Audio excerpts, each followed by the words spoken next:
Bismillahirrahmanirrahim.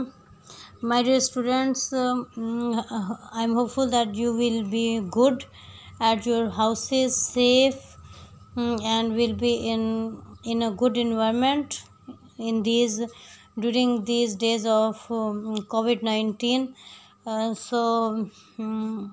This is my fourth lecture about the unconscious artist, written by Gilbert Hyde. I hope that this will be the last lecture on this essay. तो last time हम ये aesthetic sense discuss कर रहे थे और incomplete ये हमारा paragraph रह गया था। तो इसमें हम बता रहे हैं कि कुछ काम जो ये बर्ड्स करते हैं purely for sake of art करते हैं, फॉर ब्यूटी करते हैं। तो इनका और कोई मकसद नहीं होता, ये सिर्फ आर्टिस्टिकली वो इसको करते हैं। तो उसमें हमने इनके लिबास को डिस्कस कर लिया, इनके घरों को डिस्कस कर लिया।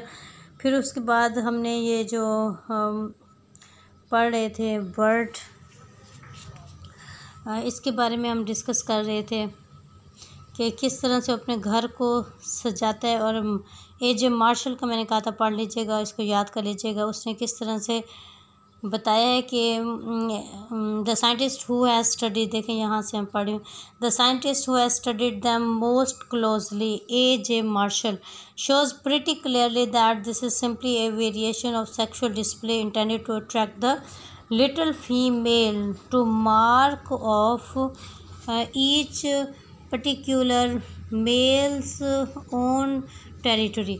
तो ये जो घर को सजाकर और फिर उसके अंदर आराइश की वो चीज़ें, फूल या कोई गिलास का, शीशे का कोई टुकड़ा जो उनको कहीं से मिलता है, और कई चीज़ें वो आके डेकोरेशन के लिए रख देते हैं वो तो ये A.J. मार्शल कहते हैं ये भी उनका फंक्शनल होता है। मतलब इसमें भी एक मकसद होता है, पर्पज़ होता है कि अपनी जो लिटिल फीमेल बर्ड है उसको अट्रैक्ट करना और उसको अट्रैक्ट करके वहाँ पर ले आना। 29 पेज है ये। एंड टू अलाउ हिम, ये देखें ये लिखा हुआ है, and to allow him a proper stage on which to display his plumage. Plumage मतलब फीदर्स को कहते हैं कि अपने पर को वो ख़ास तरीके से डिस्प्ले करते हैं। And his masterful poses and Jet Marshall is bound to admit that the birds seem to enjoy arbours. और आर्बर मतलब नेस्ट, घर।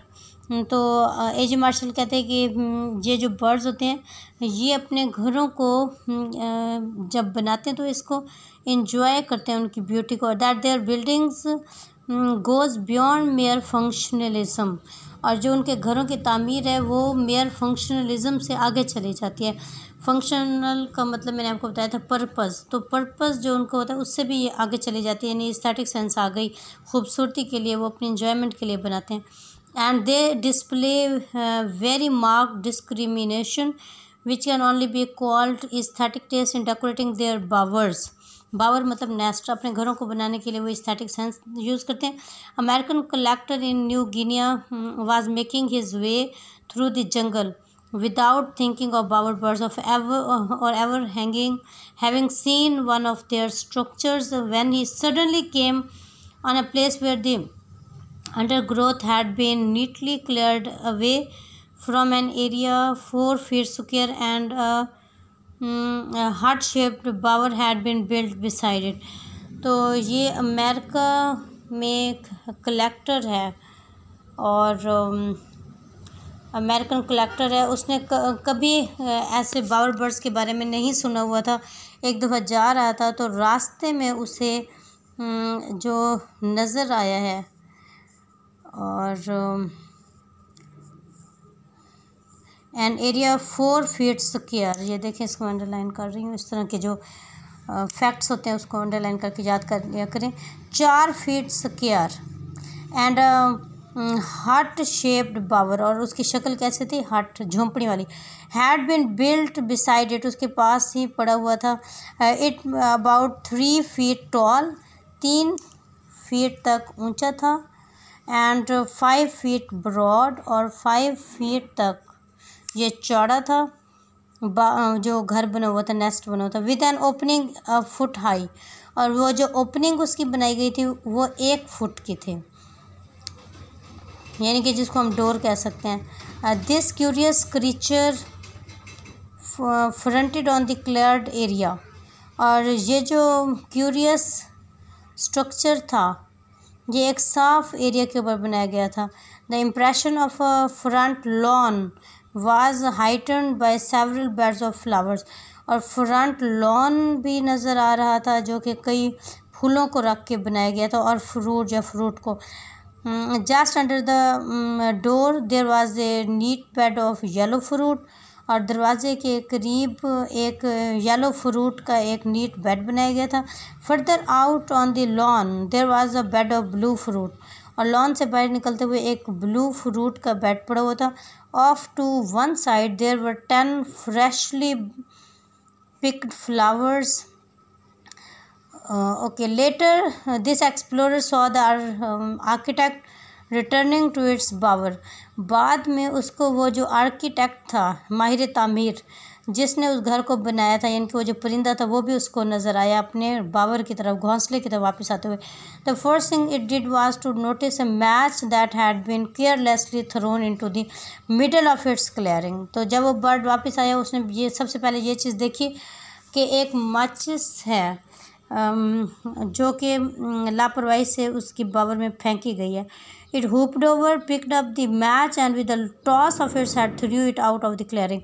वो झुका, उसने हुप ओवर झुका, उसने उसको उठाया, उस माचिस की तीली को, मैच स्टिक को, और उसको अपने सर को घुमा के बाहर फेंक दिया। So the explorer collected some pink and yellow flowers and 1 red orchid and put these in the clearing. फिर वो जो ऑब्जर्वर था उसने क्या किया, उसने कुछ और फूल उठाए, पिंक, येलो, रेड कलर के, और उसको क्लियरिंग के अंदर फेंक दिया। Soon the bird came back and flew straight to the new flowers. तो जब वो परिंदा वापस आया वो उन्हीं नए फूलों की तरफ गया। It took all the yellow ones and threw them away, उसने येलो फूलों को उठाया और उसको बाहर फेंक दिया। Then after some hesitation it remove the pink ones, फिर थोड़ा हिचकिचाहट के साथ उसने पिंक फूलों को भी फेंक दिया। Finally it picked up the orchid, decided not throw it away with the rest and spent some time carrying it from one pile to another of its own decorations. बाद में उसने वो जो रेड कलर का orchid पड़ा हुआ था उसको उठाया और उसने कहा मैं इसको नहीं फेंकता, वो उसको अपने डेकोरेशन में एक जगह से दूसरी जगह लेकर गया। until it found where it would fit in with advantage. आखिरकार उसे नज़र आ गया कि कहाँ पर वो उसको अच्छे तरीके से रख सकता है। तो ये हो गया एस्थेटिक सेंस के हिसाब से आज हमने ये पैराग्राफ डिस्कस किया, और इसका जो अगला पैराग्राफ आ गया प्रोटेक्शन एंड सिक्योरिटी के हवाले से। तो आप जितना भी अच्छा घर बना लेते हैं, अगर उसके अंदर आपने सिक्योरिटी के पर्पस को फोकस नहीं किया, अगर उसके अंदर आपने तहफ़्फ़ुज़ का ख्याल नहीं किया, तो जैसे चोरी का डर हो जाता है कि कोई आपके अशिया को घर से चोरी करके ना चला जाए, तो ये चीज़ें बर्ड्स में भी होती हैं, वो भी घर बनाने के बाद उसको प्रोटेक्ट करते हैं। Does that sound incredible? क्या ये नाकाबिले यकीन नहीं है? क्रेडिबल होता है काबिल यकीन, इनक्रेडिबल का मतलब होता है नाकाबिले यकीन। There are other facts about the bower birds which far surpass it. Far surpass आगे निकल जाना, बावर बर्ड की और भी कुछ क्वालिटीज़ हैं बहुत आगे निकल जाती हैं। After one male has completed his bower arbor he must guard it, for if he flies off in search of food a rival male will wreck his bower and steal his decorations. तो wreck होता है हमला करना, steel होता है चोरी करना। तो अगर परिंदा जिसने वो घर बनाया फिर वो वहाँ से चला जाता है फूड की तलाश में या किसी काम से, तो और राइवल होते हैं एनिमी, और बर्ड आएगा वो उसके घर को तबाह कर देगा, उसकी डेकोरेशन की चीज़ों को स्टील करके चोरी करके चला जाएगा। Some species not only decorate their bowers but paint them. कुछ स्पीशीज़ ऐसी होती हैं जो ना सिर्फ अपने बावर को डेकोरेट करते हैं बल्कि उनको पेंट भी करती हैं। विद कलर्ड फ्रूट पल्प, कैसे करते हैं? जो फ्रूट के अंदर का रंगीन पल्प होता है, गुदा होता है, मटेरियल होता है। Charcoal powder from burnt logs, जली हुई लॉग होते हैं, लकड़ी में से चारकोल पाउडर ले आते हैं। And near homes in Australia stolen bluing, और ऑस्ट्रेलिया के अंदर चोरी शुदा ब्लूइंग से मटेरियल से in a flower in the display fades, अगर डिस्प्ले के अंदर कोई फूल का रंग ख़राब हो जाता है, it is removed at once, तो फ़ौरन उसको फेंक दिया जाता है। And if a human being interferes the result of his interference is rectified, और अगर इंसान किसी परिंदे की डेकोरेशन के अंदर इंटरफेयर करता है, मुदाखलत करता है, तो उसका नोटिस लिया जाता है। One observer took some moss out of bower and hung it some distance away in the forest. एक ऑब्जर्वर ने क्या किया कि एक बर्ड के घर में से कुछ मॉस उठा के उसे थोड़ी दूर लटका दिए। Time and again radiantly coloured male bird angrily put the moss back. Time and again बार बार एक गुस्से में एक मेल बर्ड आया और उसने उसको वापस उस मॉस को वापस ले आया। And then the same observer conducted an experiment which I can only call brutal. फिर उसी ऑब्जर्वर ने एक और काम किया तजर्बे के तौर पर, जिसको हम ब्रूटल भी कह सकते हैं। ब्रूटल मतलब क्रूअल, जालमाना। He set fire to 3 of the bowers, उसने 3 घरों को आग लगा दी। In each case a male bird flew out of the trees and perched close by the burning arbour. हर केस में ऐसा हुआ कि जो मेल बर्ड जो बाहर था वो फ्लाई करके आया और अपने जले हुए आर्बर के पास बैठ गया।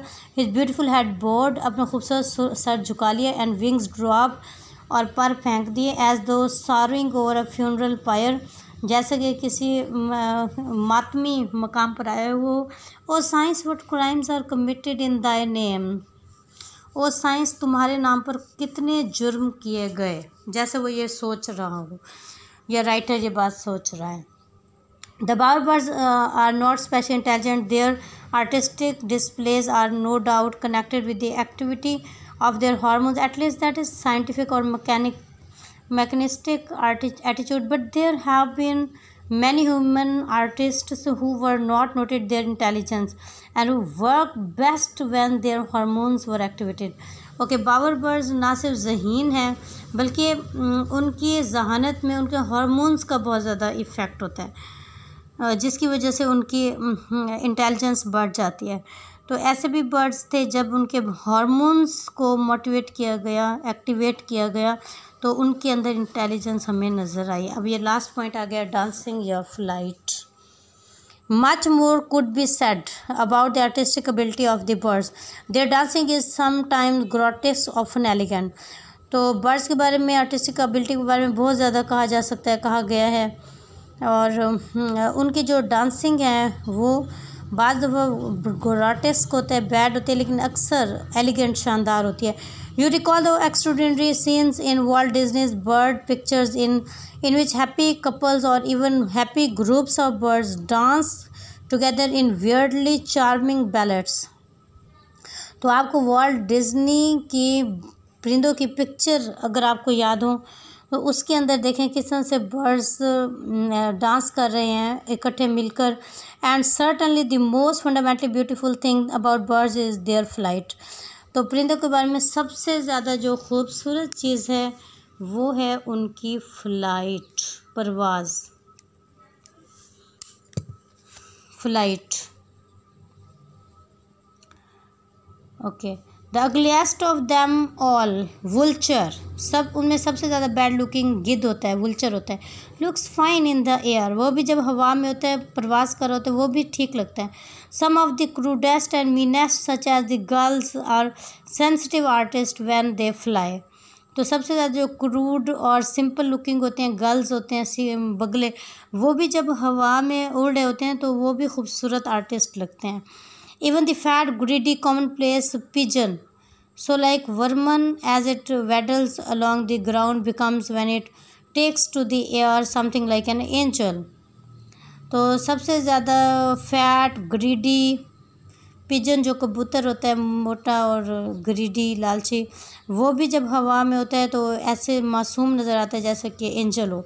Birds of prey often court each other by flying a sort of dance flight. Ravens will fly side by side, almost touching as if yoked together, not altering their dance from one another during lengthy evolutions. तो Raven जो परिंदे हैं, पहाड़ी कौवे, Raven, ये जब इकट्ठे dance कर रहे होते हैं तो ये अपना फासला मेंटेन करते हैं। और buzzards when courting pretend to be the predator and the victim. They fly in huge circles higher and higher. Suddenly the upper bird closes its wings and plunges down toward the other, which turns on its back. The claws lock in ecstasy, and then the two birds separate to resume their balance in each ecstasy is in such dangerous and delightful and unnecessary non-functional activities. तो प्रवास करते हैं और मिल के प्रवास करते हैं ये बर्ड्स।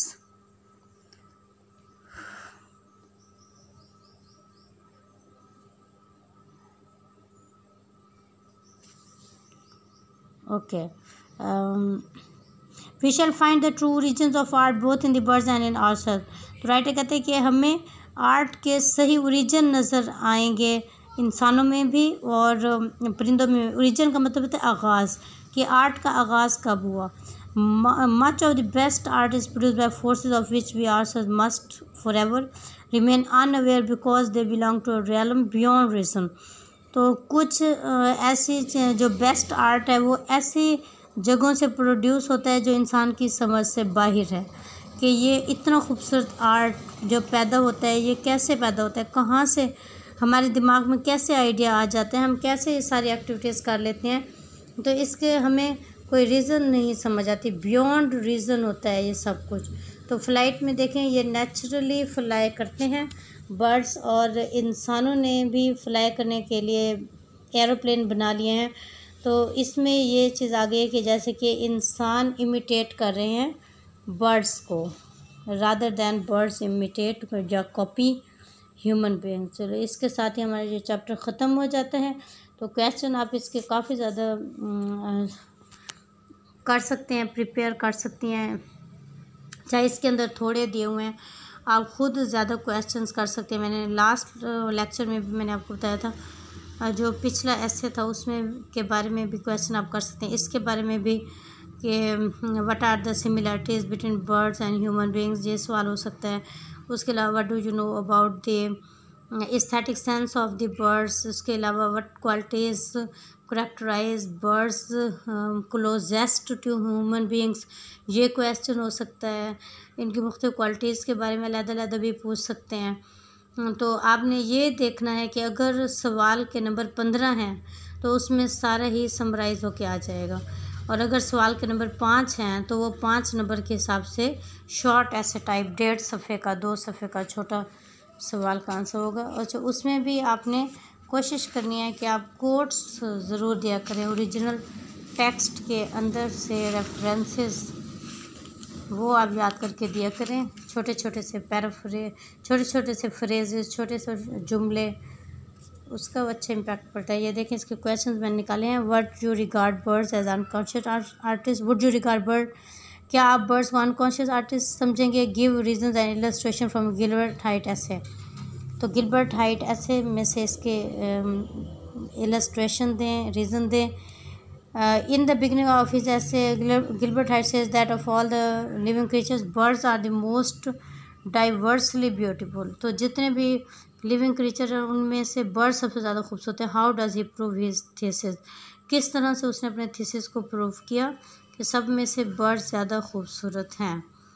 तो इसमें इसके क्लॉथिंग, इसकी जो ड्रेसिंग वगैरह, मतलब मुख्तलिफ रंगों के इनके अपीयरेंस होती है, उसको ये क्लॉथिंग कह रहा है, वो आप इसमें लिख सकते हैं।